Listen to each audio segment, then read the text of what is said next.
Abra en Juan capítulo 4, por favor. Juan capítulo 4.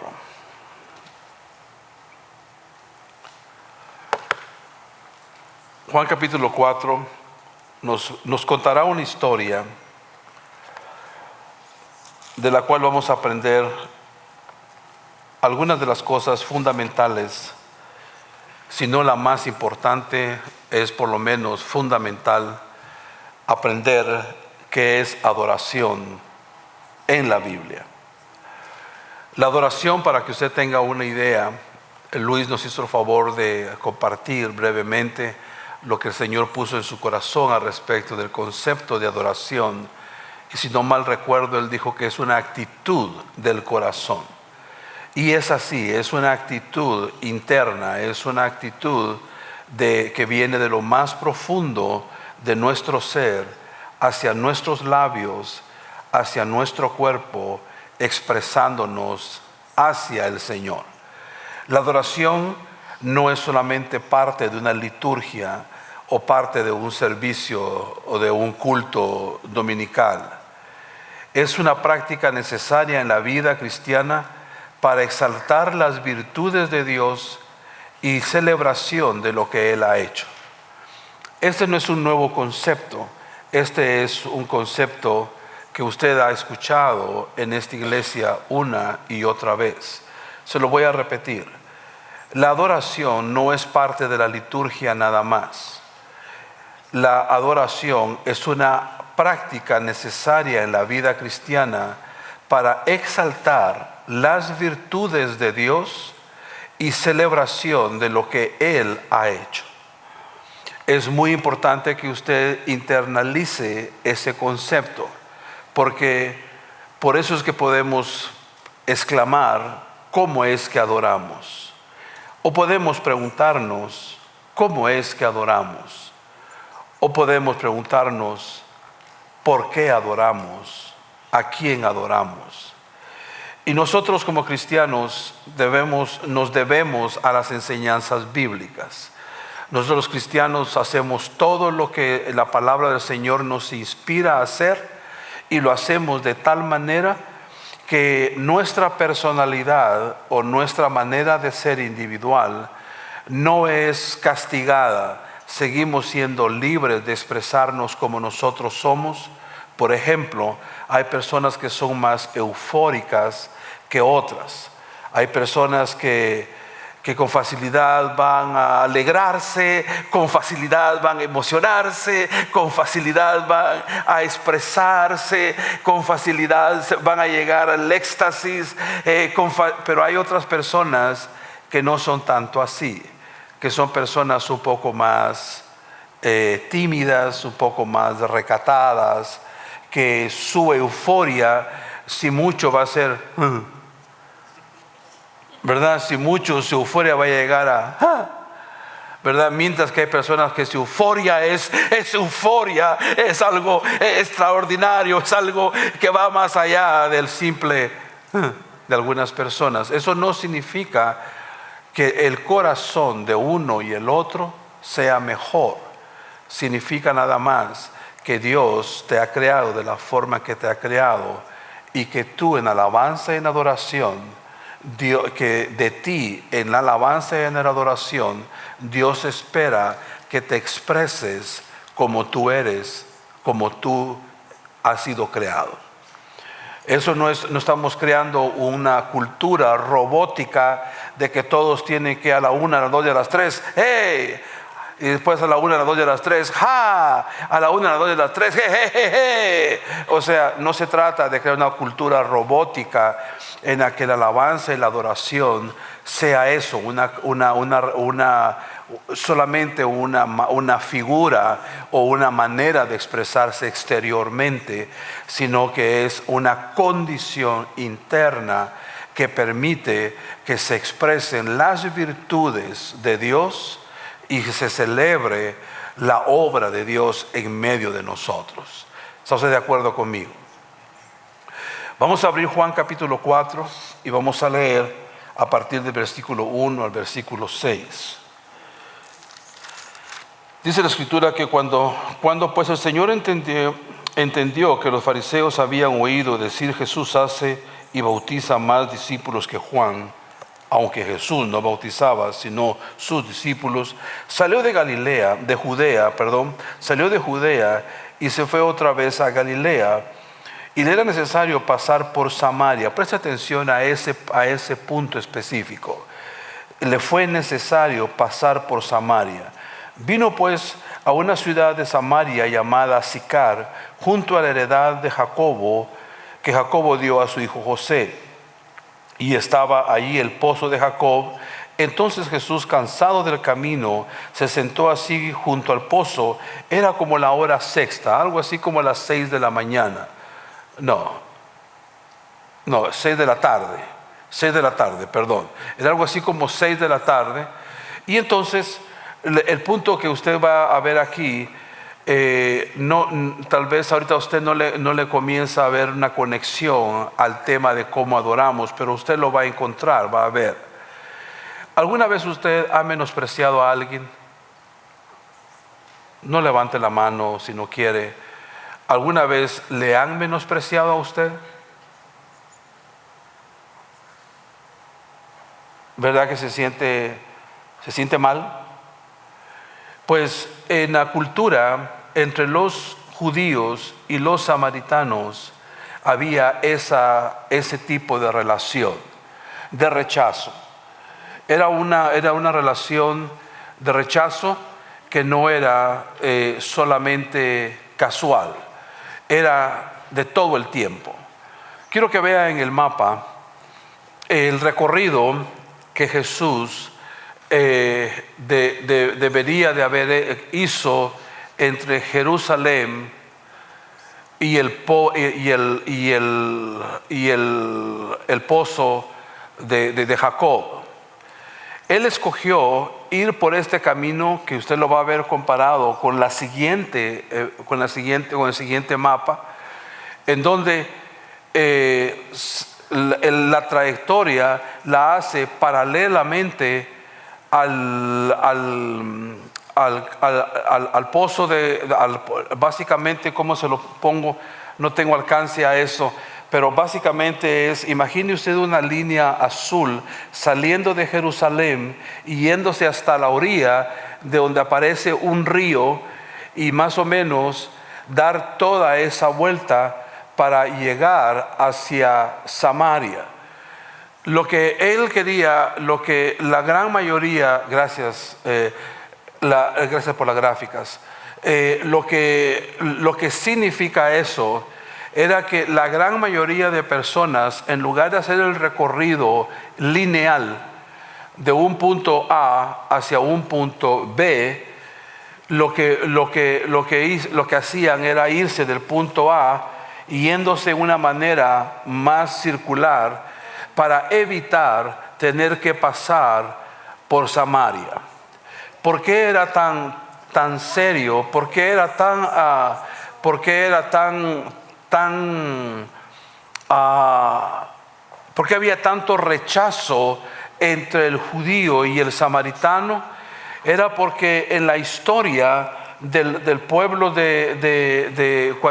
cuando Asiria conquistó esas regiones, algunos se quedaron creyendo que eran judíos, y entre ellos estaban los samaritanos, que pensaban que ellos tenían tantos derechos como los judíos originales. Y eso creó una disputa de tanto rechazo mutuo que era imposible imaginarse una escena como la que usted va a ver a continuar leyendo en estos versículos. La lucha entre los judíos y los samaritanos llegó a tal punto de ebullición en la historia que hubo una vez que aproximadamente en el año 6 después de Cristo, hubo un grupo de samaritanos profanos que profanó el templo de Jerusalén. Habían dos templos, el de Jerusalén y el que los samaritanos usaban para poder adorar a Dios.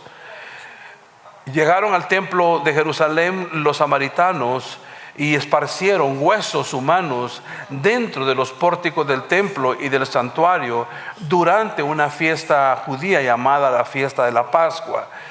Era tan hostil la relación entre ellos que llegaron a tener tal extremo de aversión de unos a otros que era imposible. No sé, yo he visto, por ejemplo, cuando yo vivía en Brasil, yo vi que para el brasileño le es difícil relacionarse con el argentino, al argentino le es difícil relacionarse con el brasileño, y he visto otros grupos étnicos que no se la llevan muy bien entre ellos, pero nada de eso se compara a la animosidad que había entre samaritanos y judíos. Nada de eso se puede comparar al odio, al rechazo que había de parte de los samaritanos hacia los judíos en aquella época. Por eso toma mucha relevancia el hecho de que Jesús haya querido pasar por directamente llegar a Samaria lo antes posible. Por eso es de que hace mucho sentido, si continuamos leyendo versículo 7, vino una mujer de Samaria a sacar agua y Jesús le dijo, dame de beber. Pues sus discípulos habían ido a la ciudad a comprar de comer. La mujer samaritana le dijo, ¿cómo tú, siendo judío, me pides a mí de beber, que yo soy mujer samaritana? Porque judíos y samaritanos no se trataban entre sí, dice la Escritura. Respondió Jesús y le dijo, si conocieras el don de Dios y quién es el que te dice, dame de beber, tú le pedirías a él y él te daría agua viva. Entonces la mujer le dijo, Señor, no tienes con qué sacarla y el pozo es hondo. ¿De dónde pues tienes el agua viva? ¿Acaso eres tú mayor que nuestro padre Jacob, que nos dio este pozo del cual bebieron él, sus hijos y sus ganados? Y respondió Jesús y le dijo, cualquiera que bebiere de esta agua volverá a tener sed, mas el que bebiere del agua que yo le daré no tendrá sed jamás, sino que el agua que yo le daré será en él una fuente de agua que salte para vida eterna. Seguimos leyendo versículo 15. Dice, la mujer le dijo, Señor, dame esa agua para que no tenga yo sed ni venga aquí a sacarla. Jesús le dijo, ve y llama a tu marido y ven acá. Respondió la mujer y le dijo, no tengo marido. Jesús le dijo, bien has dicho, no tengo marido, porque 5 maridos has tenido y el que ahora tienes no es tu marido. Esto has dicho con verdad. Le dijo la mujer, Señor, me parece que tú eres profeta. Nuestros padres adoraron en este monte, subraye ahí este versículo, o preste atención a este versículo. Nuestros padres adoraron en este monte y vosotros decís que en Jerusalén es el lugar donde se debe adorar. Pueden poner la última gráfica, por favor, el último mapa. El siguiente. Básicamente, al monte que se refería, este es un lugar que describe en dónde estaba el pozo, y el monte al que se refería la mujer samaritana en Sicar, este era el monte de Sicar en donde los samaritanos adoraban a Dios. Para ellos, presta atención, el lugar era lo más importante que a quien adoraban. Ese es el punto muy importante, gracias. Ese es el punto importante que usted debe de observar en esta enseñanza. Es el hecho de que la mujer samaritana comienza un argumento con Jesús y le dice a Jesús cosas tan importantes como, por ejemplo, en este lugar estamos acostumbrados, pero ustedes dicen que debemos adorar en otro lugar. Para la mujer samaritana, como para muchas personas en el día de hoy, el lugar en donde se alaba al Señor es más importante que a quién se está alabando. ¿Está usted conmigo? Es muy común en el día de hoy, encontrarnos con que se le pone mucho énfasis a las maneras, a las formas, a los estilos de cómo se debe de alabar, en dónde se debe de alabar. Ayer estábamos, Lester y yo, estábamos rodeados de algunos pastores con los cuales yo cultivo relación. Y uno de ellos dijo algo que me llamó mucho la atención para efectos de ilustrar este mensaje.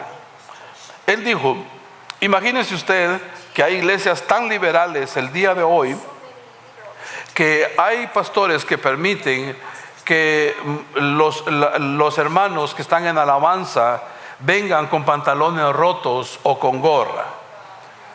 Yo dije, ya la regó Ova, dije yo, ya esto es para Ova, ¿verdad? Porque para ellos, para algún grupo de personas, o sea, yo conozco, y no quiero exaltar a Ova de ninguna manera, pero yo conozco a Ova y yo sé que Ova, su pantalón roto es solo por fashion, porque dinero el hombre tiene de sobra para poder vestirse con un pantalón como estos.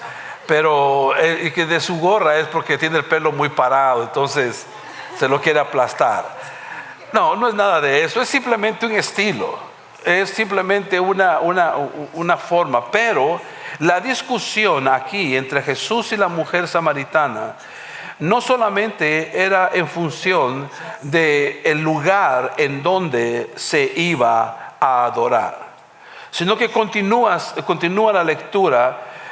con la lectura y regresamos al versículo 20, donde dice: nuestros padres adoraron en este monte. Ya les mostré la gráfica. Y vosotros decís que Jerusalén es el lugar donde se debe adorar. Jesús le dijo: mujer, créeme que la hora viene cuando ni en este monte ni en Jerusalén adoraréis al Padre. Aló. La hora viene en que no va a ser ni en este lugar ni en aquel lugar en donde se va a adorar al Padre. Y eso tiene mucho que ver con el hecho de que la adoración ahora es en el templo que eres tú, que tienes el Espíritu Santo en ti. Aló.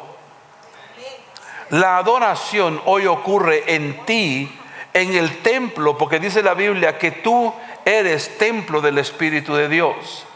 Ahí en ese templo ocurre la adoración. Es adentro de nosotros en donde la adoración, y no importa el estilo, no importa algunos que prefieren coros antiguos, otros prefieren la música con un beat bien rápido, y verdad,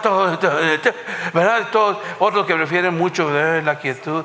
Y lo que nosotros hacemos aquí, espero que a usted le guste, espero que sea de bendición para usted. No lo hacemos para usted, lo hacemos para el Señor, ¿verdad? Y depende de su corazón cómo usted recibe lo que se hace en esta casa a respecto de la alabanza y la adoración. Pero es muy importante que usted entienda que para efectos de este estudio de esta tarde, Jesús le dice: mujer, créeme que la hora viene cuando ni en este monte ni en Jerusalén adoraréis al Padre. Vosotros adoráis al que no sabéis, nosotros adoramos al que sabemos, porque la salvación viene de los judíos. Imagínese usted qué tremenda conversación. Ya no es una conversación de mis padres me enseñaron a adorar en este lugar y aquí tiene que ser. No, que Jesús le está diciendo: ya sabes que esta es la verdad, esto es lo que va a ocurrir.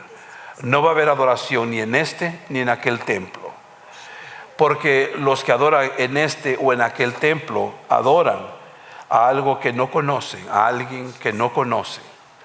Pero nosotros adoramos a quien conocemos.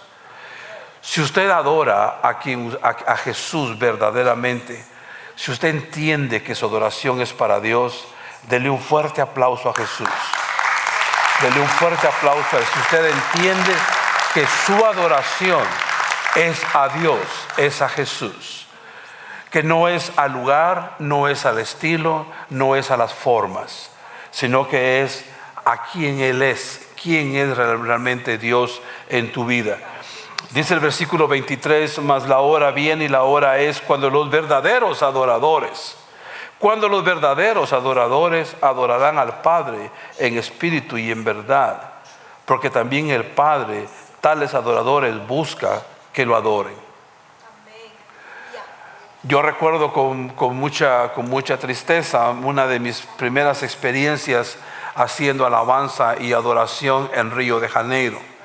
A mí me gustaba la percusión, ahora no la ejerzo más, pero me gustaba mucho tocar congas y bongos, que las congas son unos tubos de madera con un cuero arriba, son dos de ellos, y me gustaba mucho el ritmo que se puede sacar con esas congas, con esos instrumentos.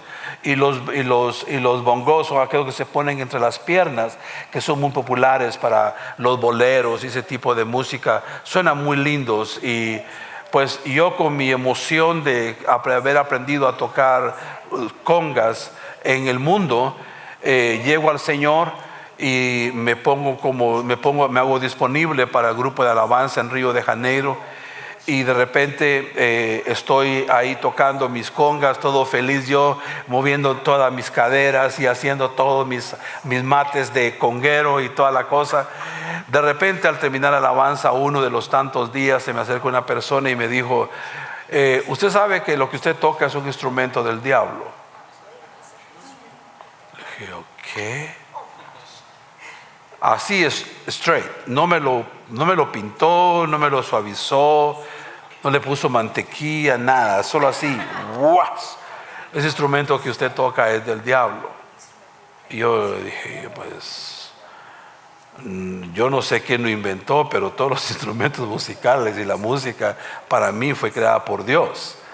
Según lo que yo había entendido de mi teología y de mi estudio, era para mí la música le pertenece a Dios, no al diablo, ¿verdad? Pero me quedé sorprendido porque en la conversación descubrí que en Brasil específicamente las congas y los bongos son instrumentos que se usan para macumba, candomblé, brujería, espiritismo blanco, para diferentes rituales africanos.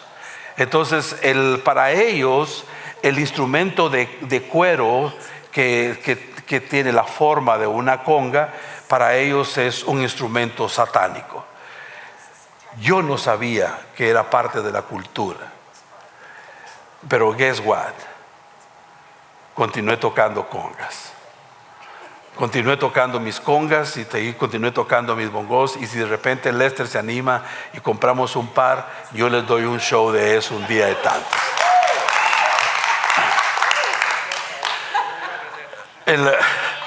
Entonces yo no vengo, dice otro.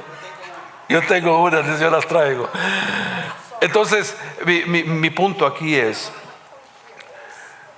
¿a quién adoramos? Es más importante de en dónde lo adoramos. Es más importante de cómo lo adoramos. Es más importante que cualquier cosa que nosotros podamos decir. La adoración, en su definición más básica, es atribuirle el valor más alto a algo o a alguien. Eso significa priorizando el quién sobre el dónde. Esto es, para efectos de este estudio, es muy importante que usted lo escriba o le tome fotos a la pantalla. Porque cuando usted tenga que defender su manera de adorar a Dios, usted debe de decir, yo sé que la adoración, en su definición más básica, es atribuir el valor más alto a algo o a alguien. Y el único que merece todo el valor más alto y más valioso es nuestro Dios, y a Él es a quien nosotros adoramos. La forma en que lo hacemos, los instrumentos que utilizamos son apenas accesorios de segunda importancia. No sé si usted se ha dado cuenta que en esta iglesia hay una batería que no tiene baterista, ¿verdad? Tenemos un keyboard que no tiene keyboard player, pero tenemos música de keyboard y tenemos música de batería. ¿Cómo? A través de la tecnología. Se oye muy bonito, se oye muy técnico, pero lo más importante no es el ejercicio de la música o el ejercicio de los dones musicales, sino la expresión del corazón de cada uno de nosotros al que merece toda gloria y toda honra, que es nuestro Señor Jesús. Aleluya por eso. A Él le damos nosotros toda la honra y toda la gloria. Es muy importante que usted recuerde a quién usted está adorando, que debemos priorizar antes al quién sobre el en dónde adorar al Señor. ¿Cuántos de ustedes aquí tienen origen católico? Levante la mano. Vienen de trasfondo católico, la gran mayoría de nosotros. ¿Cuántos de ustedes vienen de testigos de Jehová, de iglesia mormona, Mormon Church, de iglesia pentecostal, Asambleas de Dios, Baptist Church, iglesia bautista? Si usted hubiera visto, hay una diversidad entre nosotros que prueba que podemos alabar al Señor juntos, aunque hayamos aprendido a hacerlo en otras denominaciones o en otros grupos o de maneras diferentes. Eso prueba de que tenemos un entendimiento de que a quien adoramos es a Dios. No es el lugar, no es el estilo, no son ni siquiera las formas musicales que los músicos con gran preparación y con gran ahínco se preparan todas las semanas para poder hacerlo. Hay una gran diferencia. Nosotros, Flor y yo, acabamos de estar allá en Río de Janeiro, y le digo, yo estoy acostumbrado a nuestra alabanza aquí de 4 canciones, pero allá eran 6, 7 canciones. Ya la quinta yo andaba así, mire, que me temblaban las de andar. Ya no es tanto por la edad, digo yo, sino es una forma, y es que las culturas influencian cómo debe de ser o cuál es la performance, la presentación de lo que es la alabanza y la adoración. Pero una cosa importante es, ninguna cultura está sobre la autoridad de la palabra de Dios. No porque nosotros los latinos somos más bullangueros, significa que la Biblia nos da más razón a nosotros que a las culturas que son más cautas, menos ruidosas. No significa que somos mejores o somos peores. Hay personas que no se han quedado en esta iglesia porque nuestra alabanza les parece a ellos o muy liberal o demasiado profesional, o les parece que no hay esto, o les parece que no hay lo otro. Les voy a contar un incidente que ocurrió aquí hace 3 años atrás. Un hermano muy lindo viene a mí y me dice: pastor, me gusta mucho el ambiente de la iglesia. Desde que yo entré por estas puertas siento que hay un gran amor por las almas. Me han hablado, casi todas las personas han sido muy amables de hablar conmigo, y si supieran mi historia tal vez no me hablarían. Pero hay una cosa que le quiero recomendar, me dijo, que es por su bien. Esa señora que está ahí enfrente, me dijo, que canta con pantalones, y yo he visto que a veces viene con sombrero. Esa mujer usted no debe tenerla ahí, me dice, porque ella, la alabanza no es así que debe de ser ministrada. Y el hombre siguió dándole cuerda al asunto, ¿verdad? Y yo escuchándolo, no sé si yo estaba así, no me recuerdo si yo estaba así, pero de alguna postura yo estaba. Yo le dije, mire, yo conozco a esa señora, y esa señora tiene una vida con Dios que a mí me da confianza para poder tenerla en alabanza. Ella se levanta todos los días a las 5 de la mañana para asearse, para tomar su café y buscar de Dios todos los días de su vida. Le dije, y llevo 37 años casado con ella.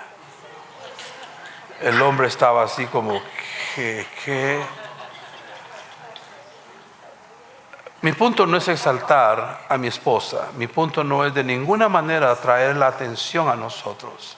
No, que a veces podemos perder el punto por algo que nosotros creemos que es lo correcto, porque así alguien nos ha dicho que es lo correcto. Y tenemos que ser maduros lo suficiente para entender. Yo le dije a este brother, tengo 37 años de vivir con ella, soy el marido de esa mujer, y le dije, y usted tiene razón, le dije, me gustaría ver varones también en alabanza de esta iglesia, pero en aquella época solo teníamos a Lester, y Oba estaba en un sabático en ese día, en ese tiempo. Entonces Luis y Estefanía no estaban todavía en el picture. Entonces éramos literalmente, el único varón que estaba era Lester, y de ahí era Flor con Tiffany las que dirigían alabanza.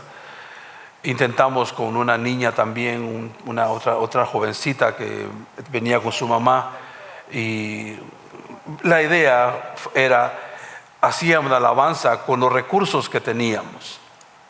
Pero cuando una persona ya tiene en su mente que la alabanza y la adoración tiene que ser de esta forma, de esta manera, en este lugar, es cuando se pierde el punto de que la alabanza es para Él, no es para nosotros. Diga conmigo, la alabanza es para Dios, no es para mí. La alabanza es eso, la alabanza no es para que te haga sentirte bien. La alabanza es algo que expresas hacia el Señor. Déjeme comenzar a terminar. Tenemos que involucrar nuestras cabezas con nuestros corazones. Tenemos que hacer lo que entendemos con lo que sabemos. Y no toda la alabanza, toda la alabanza y la adoración es aceptable a Dios. Abel y Caín, uno le dio una alabanza a Dios que le agradó a Dios, y otra que Dios rechazó. Pero ¿cuál es la alabanza que Dios va a rechazar?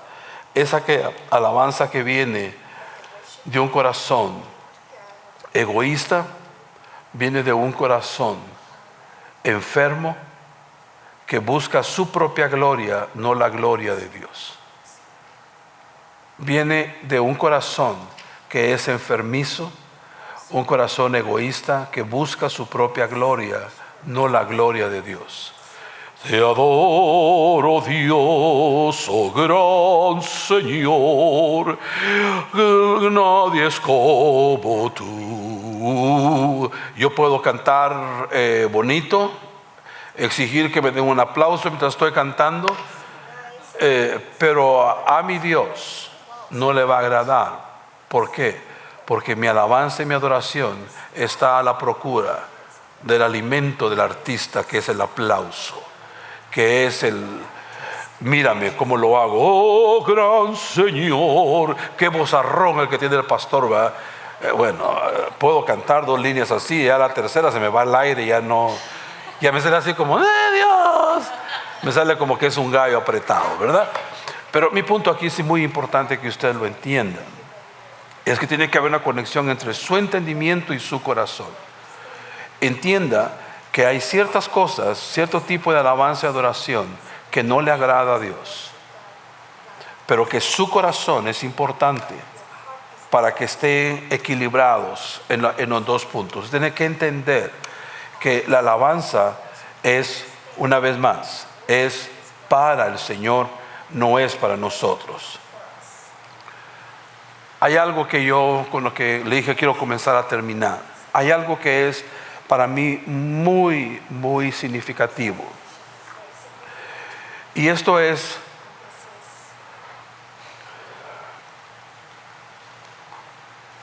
la aceptación del hombre de su condición pecaminosa y por eso su necesidad de Dios. Para mí es muy importante esa ecuación, que las personas entiendan que tienen necesidad de Dios, que las personas por su condición pecaminosa necesitan de Dios, que nosotros, las personas, por nuestra capacidad de pecar, necesitamos de Dios. Por eso no podemos adorar a alguien a quien rechazamos.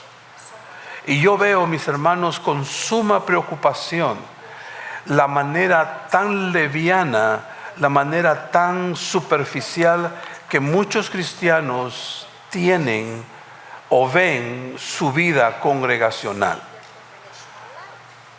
Creo que hoy es un buen día para hablar de eso.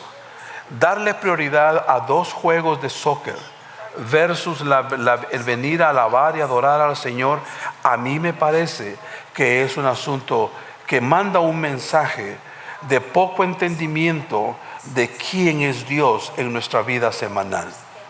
No tengo nada en contra de asistir a un juego que otro, no soy legalista a ese punto, pero me llama mucho la atención que el clima es suficiente argumento para que las personas no alaben al Señor. Me parece que es muy penoso que las personas rechacen a Dios simple y sencillamente por su condición de pecadores, cuando es por esa misma razón que deberían amarlo y buscarlo con todo su corazón.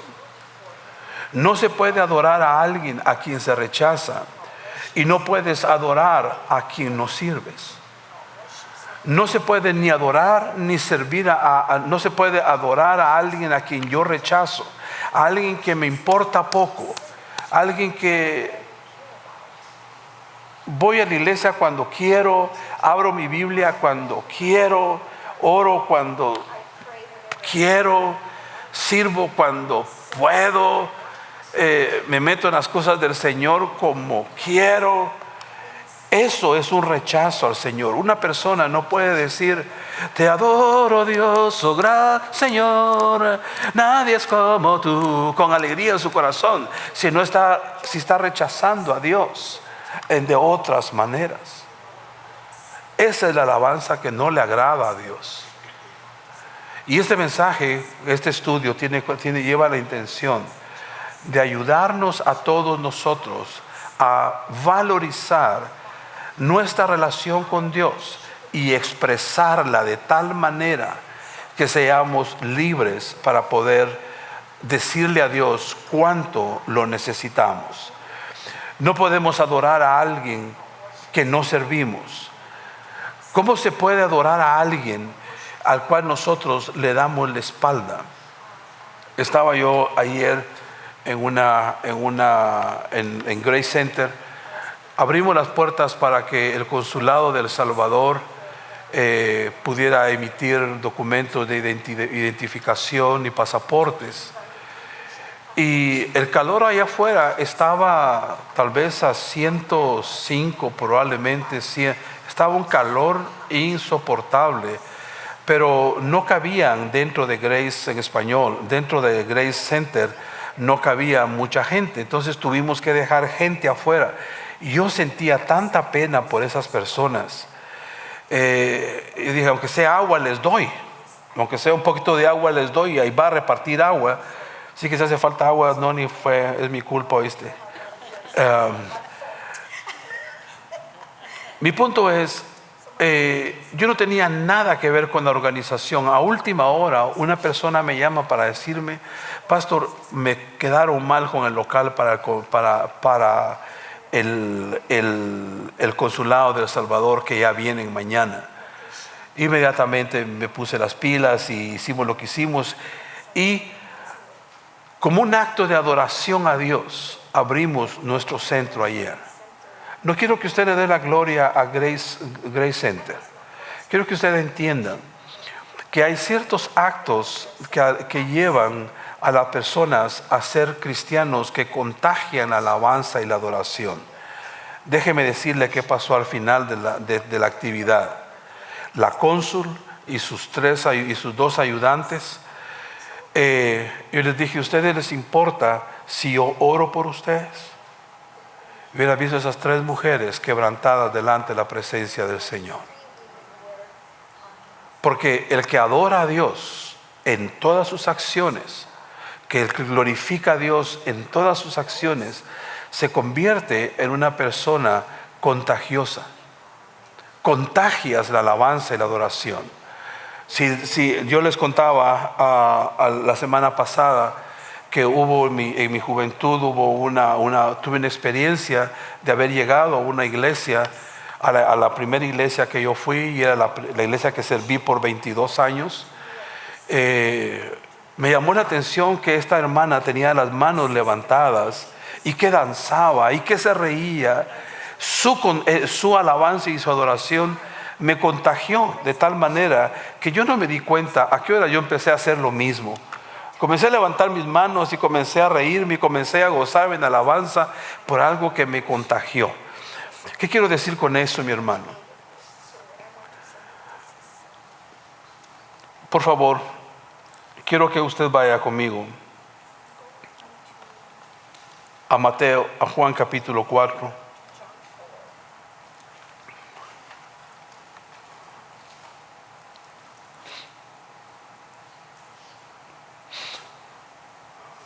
Versículo 23, mas la hora viene y ahora es, cuando los verdaderos adoradores adorarán al Padre en espíritu y en verdad, porque también el Padre a tales adoradores busca que le adoren. Jesús llegó al pozo de Jacob, porque ahí había una mujer que necesitaba aprender a adorar a Dios en espíritu y en verdad. De la misma manera que en aquella época, hoy, Jesús vino a Nampa, Jesús vino a este lugar buscando quien lo adore en espíritu y en verdad. Nuestro punto relevante para esta noche, para esta tarde, es: usted lo puede atesorar. Dios aún está buscando verdaderos adoradores. Dios vino a Nampa, Jesús vino a Nampa el día de hoy, porque no para decirte en dónde, cómo, sino para decirte a quién debes adorar, y adorarlo en espíritu y en verdad. Póngase de pie, por favor, y déjeme orar por usted para bendecirlos y despedirnos de esta reunión. Padre, te damos gracias en esta hora por la bendición que tenemos de podernos congregar, de poder traer a nuestros hermanos, Señor, no el esfuerzo, no la dedicación al estudio, sino la revelación de tu palabra, Señor, para que aprendamos a ser no solamente discípulos, sino discípulos adoradores, y no solamente adoradores, sino ser adoradores en espíritu y en verdad. Te ruego, Dios, que visite, Señor, a cada uno de los hermanos que estén en necesidad, que no hayan aprendido, que no hayan experimentado aún la verdadera adoración, que se revele a sus corazones de Dios de una manera tan obvia que en las siguientes oportunidades de alabanza y adoración colectiva podamos ver, Señor, que hemos aprendido a alabar a ti, no importando el estilo, no importando la música, no importando el lugar. Lo más importante es exaltarte a ti, Dios, sobre todas las cosas. Bendigo a mis hermanos, Dios, en el nombre del Padre, del Hijo y del Espíritu Santo. Amén.